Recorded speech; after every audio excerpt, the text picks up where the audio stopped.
اعوذ باللہ من الشیطان الرجیم بسم اللہ الرحمن الرحیم۔ حضرت امیر المومنین علی ابن ابی طالب علیہ الصلوۃ والسلام کے فرامین کا سلسلہ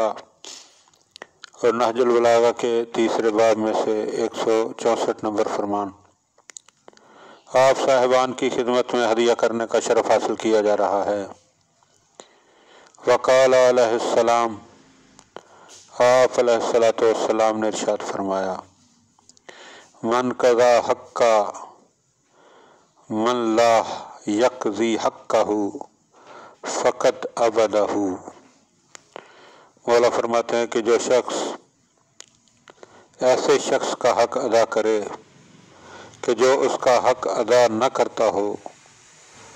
تو وہ جس کا حق ادا کیا جاتا ہے وہ حق ادا کرنے والے کی پرستش کرے گا، یعنی اس کی غلامی کرے گا۔ یعنی بات وہیں پر آ رہی ہے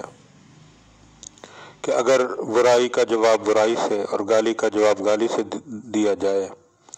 تو اس سے دشمنی اور نزاع کا دروازہ کھل جاتا ہے، اور اگر برائی سے پیش آنے والے کے ساتھ نرمی و ملائمت کا رویہ اختیار کیا جائے تو وہ بھی اپنا رویہ بدلنے پر مجبور ہو جائے گا، جیسے کہ ہمیں امیر المومنین علی ابن ابی طالب علیہ الصلوۃ والسلام کے بہت سارے واقعات اور اسی طرح حضرت امام حسن مجتبی علیہ الصلوۃ والسلام کے بازار مدینہ کا واقعہ کہ جس میں ایک شامی آپ کی انتہائی زیادہ توہین کرتا ہے، اور اس کے جواب میں امام اسے، حالانکہ اس کا حق تو نہیں تھا، لیکن امام اسے کہتے ہیں کہ اگر تو پردیسی ہے تو میں تجھے رہنے کے لیے گھر دیتا ہوں، اگر بھوکا ہے تو کھانا کھلاتا ہوں، لباس نہیں ہے تو لباس پہناتا ہوں۔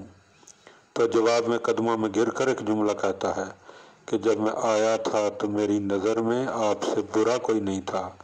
لیکن جب سے آپ کا اخلاق دیکھا ہے، آپ کی حق ادائیگی دیکھی ہے، تو میری نظر میں آپ سے بہتر کوئی شخص نہیں رہا۔ اس کا مطلب ہے کہ انسان اگر اپنے رویے کو اور اپنے اخلاق کو درست کرے تو اپنے دشمن کو بھی اپنا بنا سکتا ہے۔ دعا ہے کہ خداوند عالم ہم ان باتوں کو سمجھنے اور ان پر عمل کرنے کی توفیق عطا فرمائے۔